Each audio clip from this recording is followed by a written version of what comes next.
सभी को प्रणाम। हम लोगों ने आखिरी यही पढ़ा था, पारा किसी को बचता नहीं है। तो आगे शुरू करते हैं। महानता और संपन्नता परस्पर शत्रु। हम लोग पढ़ रहे हैं जीवन जीने की कला। लेखक है वेदपूर्ति तपोनिष्ठ पंडित श्री राम शर्मा आचार्य जी। आइए सभी लोग कमर सीधी करते हैं, नेत्र बंद। गायत्री के महामंत्र के साथ आज स्वाध्याय को आरंभ करते हैं। परम पूज्य गुरुदेव परम वंदनीय माता जी की दिव्य उपस्थिति, उनके सूक्ष्म संरक्षण में हम सब भाई बहन इस स्वाध्याय के क्रम को आगे बढ़ाते हैं गायत्री मंत्र के साथ। ओम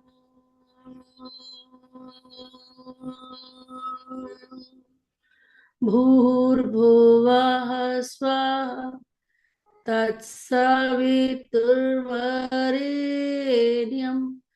भर्गो देवस्य धीमहि धियो यो नः प्रचोदयात्। ओम गुरुर्ब्रह्मा गुरुर्विष्णु गुरुरेव महेश्वर गुरुरेव परब्रह्म तस्मै श्री गुरुवे नमः। तस्मै श्री गुरुवे नमः। सभी को प्रणाम। महानता और संपन्नता परस्पर शत्रु। अनावश्यक वैभव भी ऐसी ही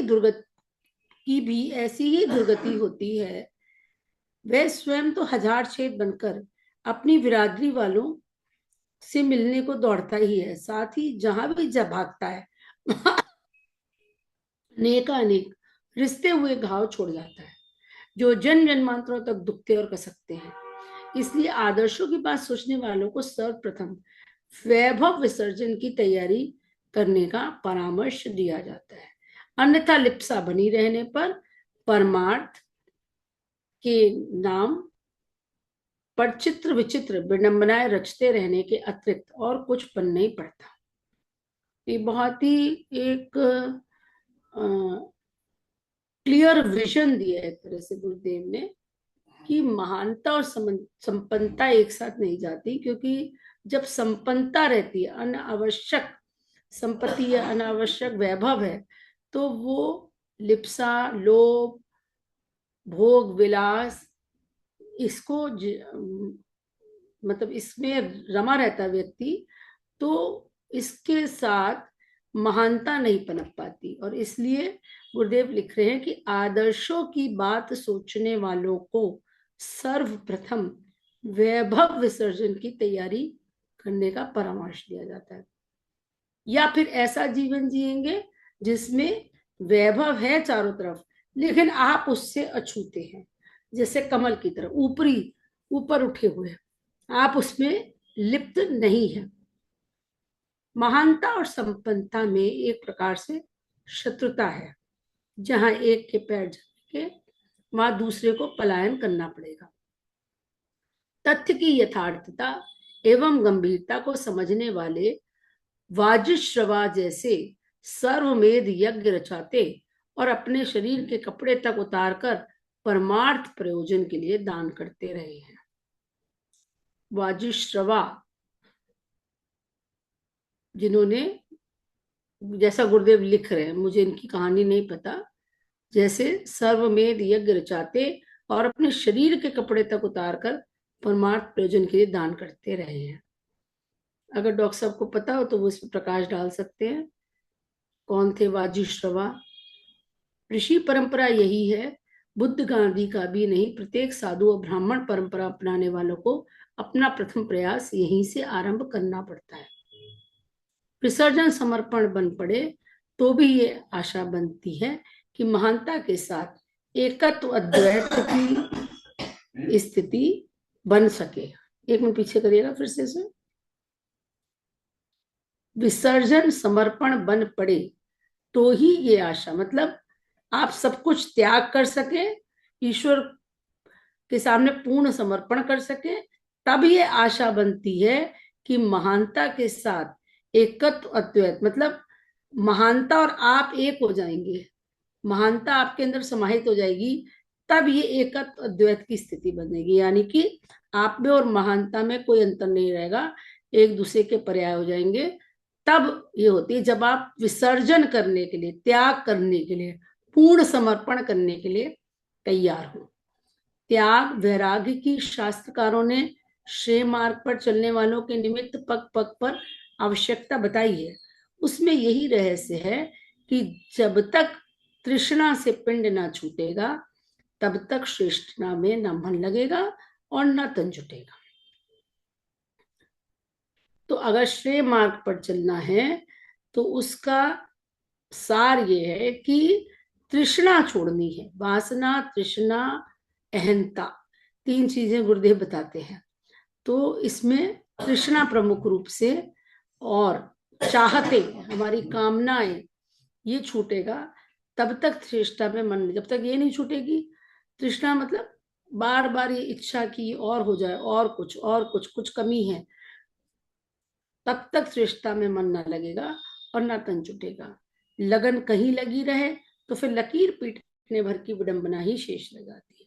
तो ये तो अपने अपने को टटोलने की बात है कि लगन किस ओर है। हमारी लगन ईश्वर प्राप्ति पे है, या अभी हमारे अंदर भौतिक इच्छाओं की तृष्णा अभी कहीं ना कहीं बाकी है। जब तक बिल्कुल लेश मात्र भी वो ना बचे, तब तक ईश्वर के पथ पर चलना ऐसा है जैसे कि हम लकीर पीटने भर का, जैसे हम बस एक चिन्ह पूजा कर रहे हों। उस झुंझुने से अपने आप को बहलाया फुसलाया भर जा सकता है। ईश्वर की प्राप्ति नहीं हो सकती, केवल हम अपने मन को समझा सकते हैं कि हाँ, हम ऐसे ही श्रेय मार्ग पर चल रहे हैं, जबकि मन में कहीं ना कहीं अभी तृष्णा और कामना बाकी है। परस्पर घोर मतभेद रखने वाले अध्यात्मवाद और साम्यवाद को इस केंद्र पर सर्वथा एक मत देखा जा सकता है कि व्यक्ति को, वैसे गुरुदेव लिख रहे हैं कि अध्यात्म और साम्यवाद एक दूसरे से परस्पर। साम्यवाद किसको कहते हैं? साम्यवाद कम्युनिज्म वाली जो थ्योरी है, मतलब सब कुछ सब कोई बराबर, साम्य। अब डॉक्टर साहब बताएंगे मैं ठीक कह रही हूँ क्या? हाँ बिल्कुल यही बात है। कम्युनिज्म में भी यही कम्युनिज्म बात में है भी। कि जैसे रूस में कम्युनिज्म शासन आया तो वहां पे निकोलस जार जो थे, राजा थे, उनको, उनके परिवार को मार डाला उन्होंने। और फिर उन्होंने कह दिया कि पूरे स्टालिन ने कह दिया पूरे रूस की जमीन जो है वो सभी लोगों की है, जमीन किसी एक किसान की नहीं है। आप उसमें केवल नौकरी करते हैं, जितने 8 घंटे नौकरी करिए उसकी तनख्वाह मिलेगी, तो सारे लोगों को बराबर मिलेगा। लेकिन ये अंततः सक्सेसफुल नहीं हो पाया, क्योंकि आपकी दुकान है अगर ओम भैया, तो आप मन लगा के काम करोगे, और नौकरी करते हो किसी की दुकान में तो आप शायद बेगार टालोगे। तो होता ये था कि लोग मन लगा के काम नहीं करते थे, बैठे रहते थे। कोई सुपरवाइजर आया तो जरा सा हाथ पैर हिलाने लगे। तो अंततः फिर रूस में भी ये चल नहीं पाया, और 1990 में आकर के रूस 15 टुकड़ों में टूट गया। अध्यात्मवाद जो गुरुदेव कहते हैं, अब जो भारत की स्थिति होगी आगे चल के, जब गुरुदेव सतयुग लाएंगे, तो गुरुदेव की इच्छा यह है आध्यात्मिक समाजवाद लाया जाए। आध्यात्मिक समाजवाद मतलब आप अच्छा, कमाएं तो लाखों रुपए, लेकिन अपने लिए थोड़ा सा और समाज के लिए बहुत ज्यादा खर्च करें। तो वो अपनी इच्छा आप से। अपनी इच्छा से हम्म। अध्यात्म को फॉलो करते हुए, यानी कमाने में आप खूब आगे बढ़ चढ़ करके कमाएंगे, लेकिन वही ईश्वर चंद्र विद्यासागर वाली बात, 500 रुपए महीना कमाते थे, लेकिन 50 रुपए अपनी पत्नी को देते थे और 450 रुपए समाज के गरीब मतलब विद्यार्थियों पे खर्च। अध्यात्म के कारण आंतरिक स्थिति ऐसी हो जाएगी कि वो अपने लिए अधिक रख ही नहीं पाएंगे। ये हो गया हाँ, आध्यात्मिक समाजवाद, आध्यात्मिक समाजवाद। साम्यवाद। आप कमाने में पीछे मत रहिए। माता मतलब ऐसा भगवती नहीं है देवी कि, शर्मा भी कहती हैं कि कमाइए खूब, लेकिन समाज के लिए खर्च करिए। और कम्युनिज्म में उल्टा है। कम्युनिज्म में under pressure, under by rule, मतलब by the rule of state आपको ऐसा करना पड़ता है। तो उसमें आदमी प्रसन्नता से नहीं करता, वो एक मजबूरी में करता है। ये विरोधाभास है दोनों में। पर इसको इस केंद्र पर सर्वथा एक मत देखा जा सकता है कि व्यक्ति को औसत नागरिक स्तर का निर्वाह क्रम अपनाने के लिए बाध्य किया जाए।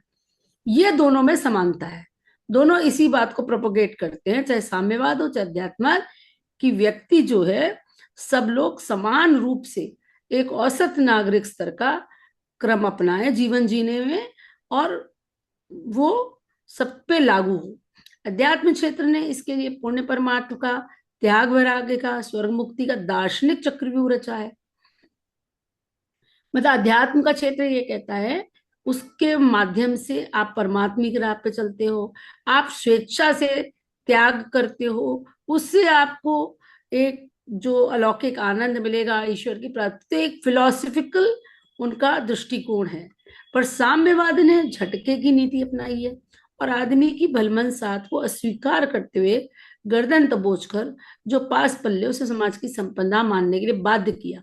तरीके अपने अपने हैं, नींद की गोली खाकर मरा जाए या तलवार से गर्दन कटे, मात्र तरीकों में ही भिन्नता है। आदर्शवाद की किसी भी धारा को यह स्वीकार नहीं कि मनुष्य विलासी, संग्रही, अपव्ययी बने, उद्वत विडंबना रचे और मुफ्त कोरों के लिए उत्तराधिकार में छोड़ मरे, हर दृष्टि से अनैतिक है। तो अल्टीमेटली क्या कह रहे हैं गुरुदेव कि ये आप चाहें कि आप आदर्श के पथ पर चल रहे हैं, लेकिन साथ में आप भोग विलास में डूबे हैं, संग्रह कर रहे हैं, अपव्ययी हैं और अपनी 7 पीढ़ियों के लिए कमा कमा के रख रहे हैं। तो ये दोनों कॉन्ट्राइंडिकेट, मतलब सॉरी, विरोधाभासी तथ्य। आदर्शवाद की राह पे चलना मतलब आप विलासी नहीं हो सकते, आपको संग्रह नहीं करना है और आपको अपनी आने वाली पीढ़ियों की चिंता नहीं करनी है कि उनके लिए बैठकर खाने का इंतजाम करके जाए। श्रम द्वारा अर्जित धन ही ग्राह्य। कौशल, पराक्रम, श्रम, समय और वैभव, ये सभी विभूतियां ईश्वर प्रदत्त है, ये ईश्वरीय गुण है एक तरह से। कौशल जो भी आपके अंदर मतलब आपकी जो प्रतिभा है, कौशल है, जो आपको आपके अंदर हुनर है, साथ में आपका पुरुषार्थ, पराक्रम, श्रम, समय और वैभव, ये सब विभूतियां ईश्वर प्रदत्त हैं। इसी को समाज प्रदत्त भी कहा जा सकता है। जिसने दिया है उसे कृतज्ञता पूर्वक लौटा देने में ही भलमनसाहत है। पहले ये मानना पड़ेगा ना कि ये ईश्वर प्रदत्त है, तो आपका मैं हटेगा, अहम हटेगा।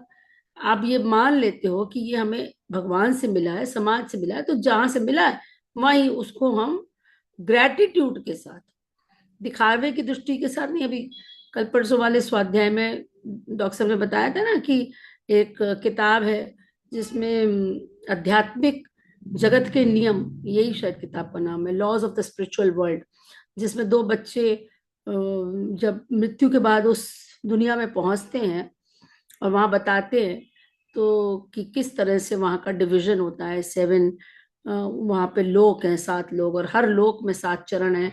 तो वो वहां पे जो अपने रिश्तेदारों को देखते हैं कि जो बहुत दान करते थे लेकिन वो बहुत नीचे के लोक में रह रहे हैं, क्यों? क्योंकि वो दान जो है वो दिखावे की दृष्टि से किया गया था। तो कृतज्ञता पूर्वक लौटाना है, ये इस बात का ध्यान रखें। इस प्रवृत्ति को अपनाने में जो दुराचरण के प्रवाह प्रचलन को चीर कर अपनी शालीनता का परिचय दे पाता है वही सराहा जाता है। पसीने से ही संपदा कमाई जाती है या कमाई जानी चाहिए।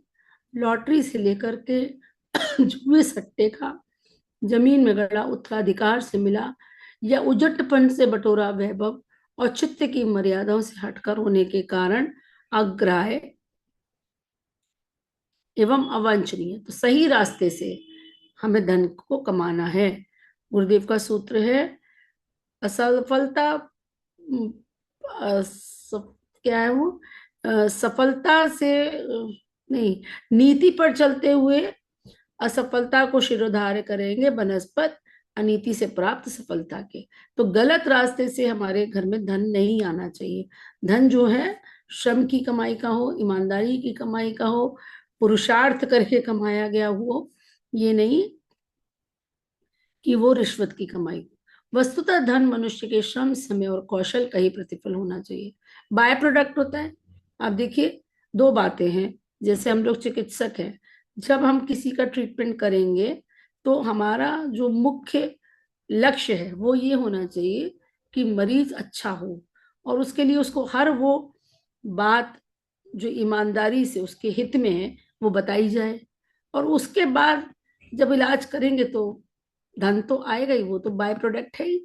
तो अब वो हमारी प्रतिभा है, समय है, श्रम जो भी लगाया उसका साथ में धन का तो आगमन हो ही गई। तो किसी भी क्षेत्र में जब आपके पास कोई ज्ञान है, कोई आपके पास टेक्नोलॉजी का ज्ञान है, या कोई फील्ड में आप जो उसमें भी काम करते हैं उसमें श्रम लगाते हैं, समय लगाते हैं, तो धन की प्राप्ति तो होगी।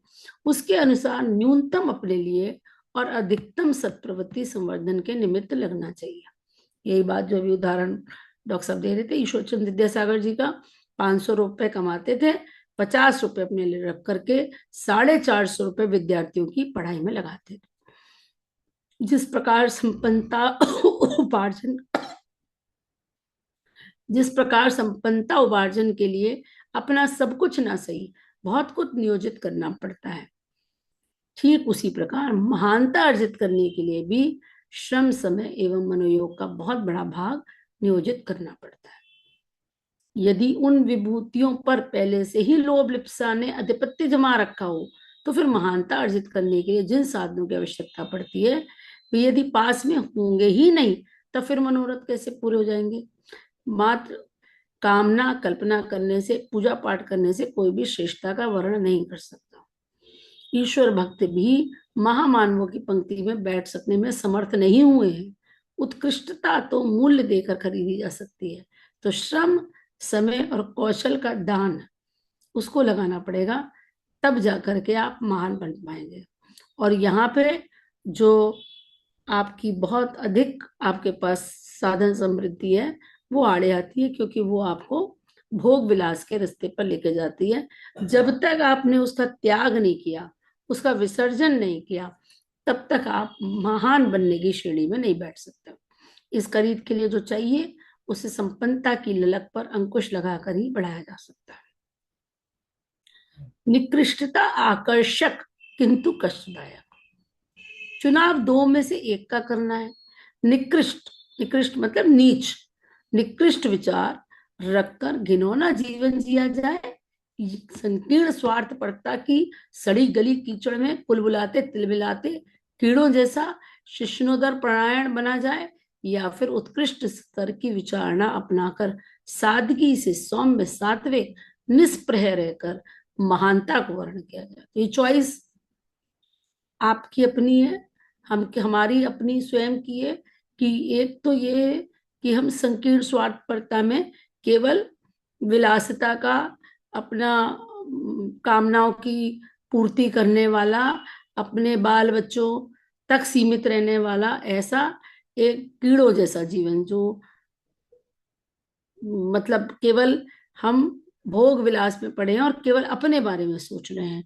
शिष्णोदर प्राणायण मतलब केवल हम या तो बच्चे पैदा करने की सोचते हैं या केवल अपना पेट भरने की सोचते हैं, स्वार्थी जीवन।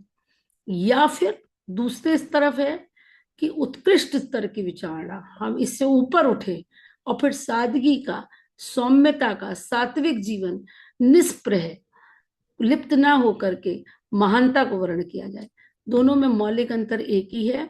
निकृष्टता आरंभ में आकर्षक लगती है, किसको नहीं अच्छा लगता, खूब पैसा है, बड़ा घर हो, आरामदायक जीवन हो, किंतु परिणाम की दृष्टि से विघातक विष जैसी कष्टदायक सिद्ध होती है। इसके विपरीत उत्कृष्टता के मार्ग का आरंभ बीज की तरह गलने जैसा होता है, किंतु कुछ समय उपरांत अंकुरित होने, लहलहाने एवं फूलने फलने के अवसर निश्चित रूप में उपलब्ध होते हैं। कहने का मतलब ये है गुरुदेव का कि परिणाम की दृष्टि से निकृष्टता आरंभ लगती है, लेकिन वो हमें बाद में कष्टदायक सिद्ध होती है। उसका परिणाम जो होता है विष जैसा होता है। लेकिन उत्कृष्टता के मार्ग में पहले गलना पड़ता है, पहले आपको गलाना पड़ता है बीज की तरह से, लेकिन उसके बाद जो है उसके फल जो होते हैं वो लाभकारी होते हैं। तो अदूरदर्शी तात्कालिक आकर्षण के लिए आतुर होते हैं, जो बहुत दूर की नहीं सोचते, वो उनके लिए इमीडिएट गेन जो देखते हैं ना, शॉर्ट टर्म गेन लाइफ में, तो वो उसमें क्या होता है, उनको लगता है भैया ये अच्छा है, इसको ले लो, अभी तो मजे करें, अब आगे की किसने देखा है। तो आटे के लोभ में गला फंसाकर बेमौत मरने वाली मछली का उदाहरण बनते हैं।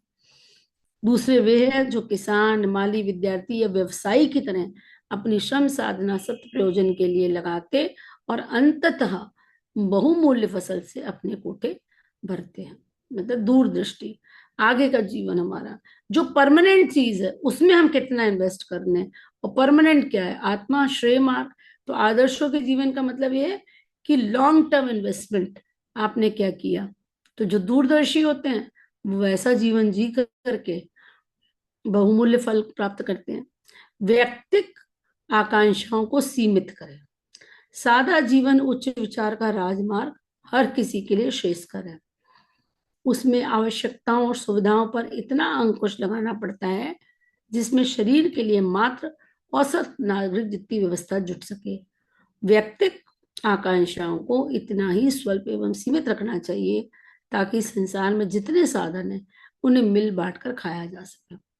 आपको पता होना चाहिए, आज बात तो बहुत हो रही है पर्यावरण की, बड़े बड़े देश इस पर मीटिंग करते हैं, बड़ी बड़ी निर्णय लिए जाते हैं, लेकिन मूल में इसमें क्या है, मूल में इसके है कंज्यूमरिज्म।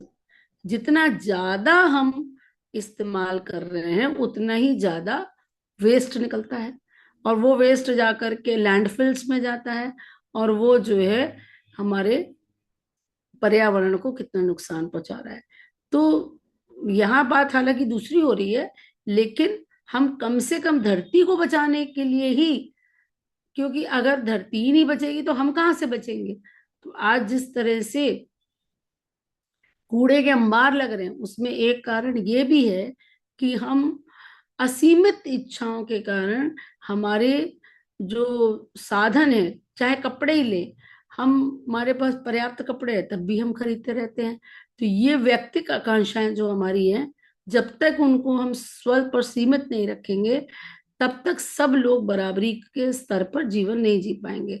गुरुदेव कहते हैं कि जब हम बहुत ज्यादा चीजों का उपयोग करते हैं तो उस तरह से है कि जैसे आपने कहीं पे गड्ढा खोदा, तो इतना ज्यादा गड्ढा खोल लिया कि अब वो दूसरे जगह की मिट्टी उसको ला करके भरनी पड़ेगी। तो यानी कि हम दूसरे के हिस्से का मार रहे हैं, अगर जरूरत से ज्यादा हम चीजों का इस्तेमाल कर रहे हैं तो वो किसी और के हिस्से का है, क्योंकि धरती में सबके लिए है, लेकिन अगर सीमित तरीके से सब इस्तेमाल करें तो सबके लिए सब कुछ मिल सकता है।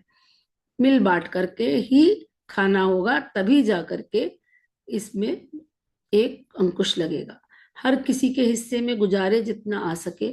ऊंची दीवार उठाने के लिए कहीं ना कहीं गड्ढा करना पड़ता है। अमीर बनने में, विलास वैभव जुटाने में जिस संपदा की आवश्यकता पड़ती है उसका संचय बिना दूसरों का रक्त पिए अपनी कोठी तथा तिजोरी की शोभा बढ़ाने के लिए हो ही नहीं सकता। जो अधिक उपार्जन करने योग्य हैं उनके ऊपर एक अतिरिक्त उत्तरदायित्व यह आता है कि सादगी से गुजारा करने के उपरांत जो बचता है उसे सत्य प्रयोजनों के लिए हाथों हाथ लौटा दे। वरिष्ठता के बदले श्रेय मिलने का सौभाग्य ही प्राप्त है। उपार्जन, अभिवर्धन के कौशल, व्यवस्था और सूझबूझ की विशेषता का प्रतिफल इतना ही हो सकता है कि उन्हें सराहा, सम्मानित किया और श्रेय दिया जाए। वरिष्ठता के बदले श्रेय मिलने का सौभाग्य ही प्राप्त है। उपार्जन, अभिवर्धन के कौशल, व्यवस्था और सूझबूझ की विशेषता का प्रतिफल इतना ही हो सकता है कि उन्हें सराहा, सम्मानित किया और श्रेय दिया जाए।